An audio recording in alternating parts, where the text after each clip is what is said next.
professora Ivete, alunos do 8º ano, estamos aqui para mais uma aula. E nessa aula de hoje nós vamos falar sobre as orações sem sujeito.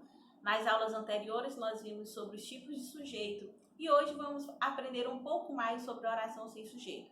Esse conteúdo também se encontra no livro de vocês, no livro GEL, e será o conteúdo que nós iremos trabalhar essa semana.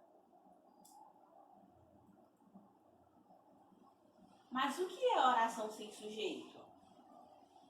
Oração sem sujeito é aquela que apresenta verbos impessoais, os quais não se referem a uma pessoa do discurso. E você pode me perguntar, mas como eu vou saber o que é um verbo impessoal? Nós vamos relembrar o que é um verbo impessoal, quais são os verbos impessoais. Muito bem, aqui nós temos exemplos de orações sem sujeito. A oração sem sujeito ela é formada apenas pelo predicado e ela articula-se a partir de um verbo impessoal. Aqui nós temos dois exemplos. Havia formigas na casa. Choveu muito esta noite. Observe que nós temos duas orações. Essas duas orações são orações sem sujeitos. Nós temos na primeira oração o verbo haver. Havia é um verbo impessoal. Choveu. Choveu é um verbo também impessoal. Observe que no quadro, na parte do predicado, ficou toda a oração e na parte do sujeito ficou apenas um espaço. Por quê? Porque é uma oração sem sujeito. As duas orações são orações sem sujeito. Então, nós já sabemos que o verbo haver e o verbo chover são exemplos de verbos impessoais.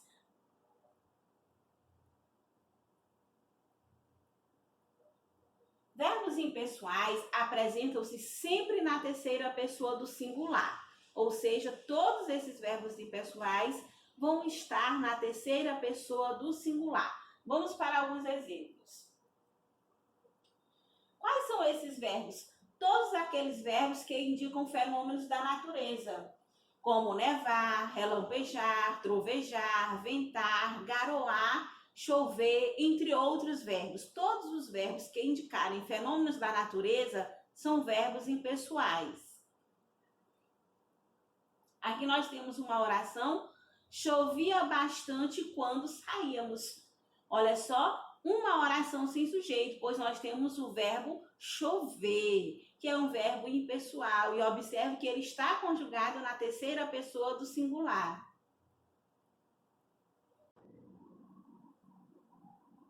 Muito bem, agora nós vamos para o verbo haver, indicando dois sentidos. Como assim indicando dois sentidos? Quando o verbo haver vier indicando o sentido de existir, nós vamos ter uma oração sem sujeito. Exemplo: há muitas pessoas no pátio.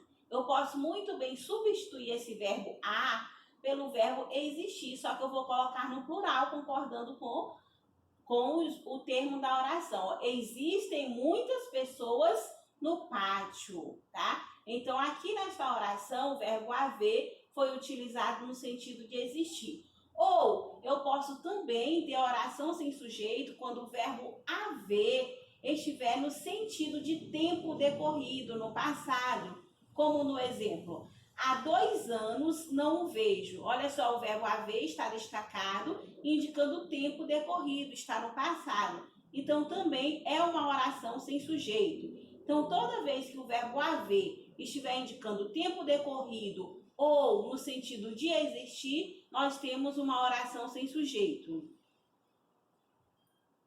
Agora nós vamos falar sobre os verbos estar e fazer. Quando que eles vão estar indicando uma oração sem sujeito? Quando estiver indicando o clima, como no exemplo, faz frio hoje. Olha só o verbo fazer, indicando o clima, então é oração sem sujeito.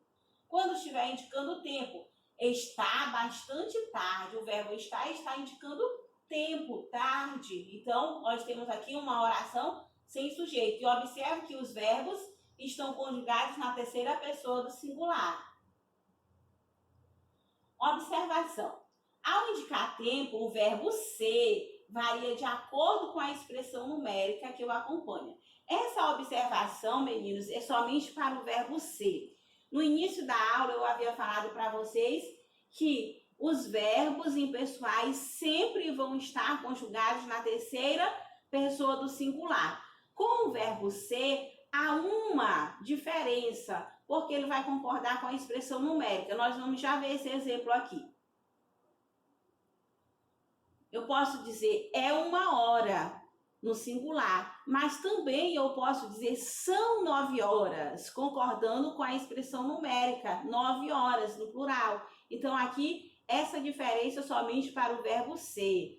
Hoje são 15 de março, é o exemplo. Hoje são 24 de abril, 24 está no plural. Então, há uma diferença para o verbo ser, que ele vai concordar indo para o plural, dependendo da expressão numérica em que ele é apresentado. Ao indicar data, o verbo ser poderá ficar no singular, subentendendo-se a palavra dia, ou então ele irá para o plural, concordando com o número de dias, que foi o exemplo que vocês viram aqui. Hoje são 15 de março, está concordando no plural com o número 15, certo? Ou então poderia ficar no singular, subentendendo, hoje é dia 15, mas é uma expressão subentendida, é dia 15. E no plural, hoje são 15.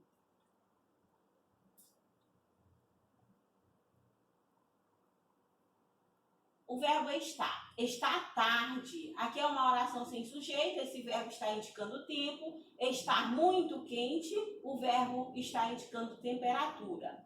Fazer. Faz 2 anos que não vejo meu pai. Olha só, aqui esse verbo fazer está indicando o tempo decorrido. E não esqueça, meninos, os verbos impessoais sempre vão estar na terceira pessoa do singular. Mesmo quando está se referindo ali 2 anos, ó, faz 2 anos, sempre no singular. Faz 10 anos, faz 20 anos, sempre no singular, porque o verbo fazer, indicando o tempo decorrido, é um verbo impessoal, ou seja, ele sempre vai estar no singular.